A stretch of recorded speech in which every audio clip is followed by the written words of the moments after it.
ఆడపు వెంకటేశం ఆడపు సౌందర్య పెదపల్లి మండలంలోని రాఘవపూర్ గ్రామానికి చెందిన ఆడపు సౌందర్య సర్పంచ్ అభ్యర్థిగా బరిలో నిలిచారు. గతంలో ఆయన భర్త ఆడపు వెంకటేశం చేసిన అభివృద్ధి చూసి రాధాపూర్ గ్రామ ప్రజలందరూ భారీ మెజారిటీతో గెలిపించాల్సిందిగా ఆమె కోరారు. గత 5 సంవత్సరాలుగా గ్రామంలో సీసీ రోడ్లు, శ్మశాన వాటికలు, డ్రైనేజీలు, ప్రధాన రోడ్లు, ప్రధాన దేవాలయ నిర్మాణాలు, ఐకేపీ బిల్డింగ్ నిర్మాణం, పాఠశాల మరమ్మతులు, గ్రామంలో వాటర్, మంచినీటి సమస్య, ఇతర అభివృద్ధి కార్యక్రమాలు తన సొంత నిధులతో ఏర్పాట్లు చేయడం జరిగింది అని అన్నారు.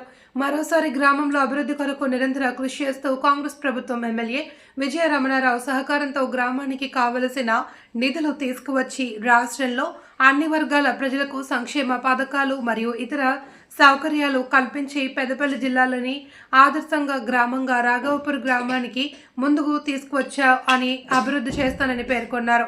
గ్రామంలో ప్రతి ఒక్కరికి అందుబాటులో ఉండి ప్రజలకు కావలసిన సేవలు, అభివృద్ధి పథకాలు, అభివృద్ధి పనులు చేపిస్తాము అని ఆడపు సౌందర్య వెంకటేష్ రాఘవపూర్ గ్రామ సర్పంచ్ అభ్యర్థి సందర్భంగా పత్రికా సమావేశంలో పేర్కొన్నారు. 5 సంవత్సరాలలో నేను సర్పంచ్గా ఉన్న కాలంలో మా ఊరిలో వాటర్ తోటి ప్రాబ్లం ఉండేది. చెరువు నింపడానికి ఎస్ఆర్ఎస్పి కెనాల్కు నా సొంత డబ్బులు పెట్టుకొని నేను ఎస్ఆర్ఎస్పి కెనాల్కు పైపులు వేయించడం జరిగింది. తదుపరి మా ఊళ్ళో పోషమ్మ గుడి సిద్ధ వ్యవస్థలో ఉండే ఆ గుడి నిర్మాణం కూడా పునర్నిర్మాణం చేసి మా గ్రామ ప్రజల కోరిక మేరకు బొడ్రాయి నిర్మించడం జరిగింది. ఊరిలో ప్రజలందరూ బాగుండాలని చెప్పేసి. తదుపరి వర్షాకాలం వచ్చిందంటే వర్షాలు చాలా కురవగా రోడ్డు పైనుండి వెళ్ళి వాటర్ వెళ్ళి పిల్లలు స్కూల్కి వెళ్ళడానికి కానీ, మరి రైతులు కానీ, ఇతర వ్యక్తులు కానీ ఏదైనా పనికి వెళ్ళాలంటే ఆ ఊరు నుండి అటు ఇటు దాటడానికి ఇబ్బందిగా ఉండేది. వాటర్ ఫోర్స్ ఎక్కువ ఉండేది కాబట్టి ఆ వాటిపై 2 లో లెవెల్ బ్రిడ్జిలు కూడా 2 కలవాట్లు నిర్మించడం జరిగింది. చిన్న రోడ్డం, పెద్ద రోడ్డం అని చెప్పేసి అని. మరియు గ్రామంలో ఎక్కడెక్కడ మట్టి రోడ్లు ఉన్నా కానీ అవి మొత్తం సీసీ రోడ్లు, మరియు డ్రైనేజీలు లేని కాడ డ్రైనేజీలు, మరియు రైతులకు సంబంధించి ఐకేప్ సెంటర్ చిన్నగా ఉండడం వల్ల దాన్ని ఒక 10 ఎకరాలుగా 2 ఎకరాల ఐకేప్ సెంటర్ను 10 ఎకరాలుగా చేసి, మరియు అందులో కరెంట్ లైట్ లేకపోవడం వల్ల కరెంట్ లైట్ కూడా నేను పెట్టించడం జరిగింది. కొత్త పోల్స్ వేయించి దాని తర్వాత కూడా శ్మశాన వాటిక కాడికి రోడ్లు, మరియు ఊరు లోపల ప్రజలకు ఉప్పు వాటర్ ఉండేది. అది తాగక వాళ్ళు ఇక్కడ దర్గలకు వచ్చి వాటర్ తీసుకెళ్లేవారు. వాళ్ళు వర్షాకాలం కానీ, చలికాలం కానీ, ఎండాకాలం రాత్రి వేళ కూడా వాళ్ళు సైకిళ్ళు, బండ్లు తీసుకొని ఇక్కడికి వచ్చేవారు.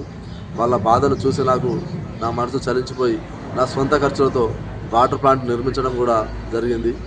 నేను ఇంకా అనేక కార్యక్రమాలు ఊరిలో వారి ప్రజలకు నేను ఎలక్షన్ టైంలో ఇచ్చిన హామీలన్నీ దాదాపు పూర్తిగా నెరవేర్చాను. ఇప్పుడు అవకాశం ఉంది కాబట్టి నా భార్య సర్పంచ్గా పోటీ చేస్తున్నారు.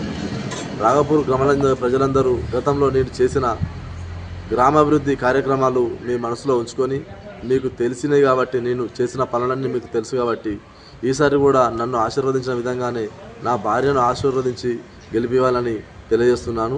ఒకవేళ నా భార్య గెలిచేది ఉంటే, మీరు గెలిపించేది ఉంటే, మీ దీవెన నా భార్యపై ఉండేది ఉంటే, నేను ఇప్పుడు చెరువనక రోడ్డు ఒకటి డాంబర్ రోడ్డు ప్లస్ 2 కలవాట్లు అలుగుల వెర్రాని ఉంటుంది, దానిపైన బ్రిడ్జి, యాపలాకు వెర్రాని ఉంటుంది, దానిపైన బ్రిడ్జి, ఈ 2 కలవాట్లు నిర్మించి ఈ చెరువనక రోడ్డు డాంబర్ రోడ్ చేస్తాను.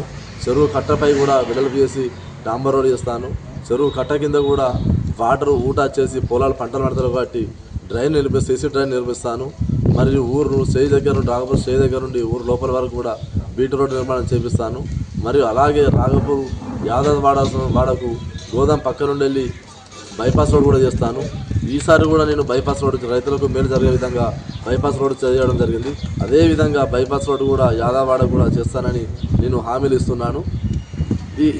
ఈ హామీలన్నీ నేను మాట తప్పకుండా నాకు ఎంత నిధులు వచ్చినా రాకపోయినా, నాకు ఎంత ఇబ్బంది అయినా నేను నిధులు తీసుకొచ్చి విజయన గారి నాయకత్వంలో విజయన గారిని ఒప్పించి నేను విజయన గారి ఆశీస్సులు దీవెనతోటి ఈ పనులన్నీ చేస్తానని రాఘవపూర్ గ్రామ ప్రజలకు మరొకసారి నేను తెలియజేస్తూ నా భార్యను సర్పంచ్గా గెలిపించవలసిందిగా మీ అందరినీ కోరుకుంటున్నాను.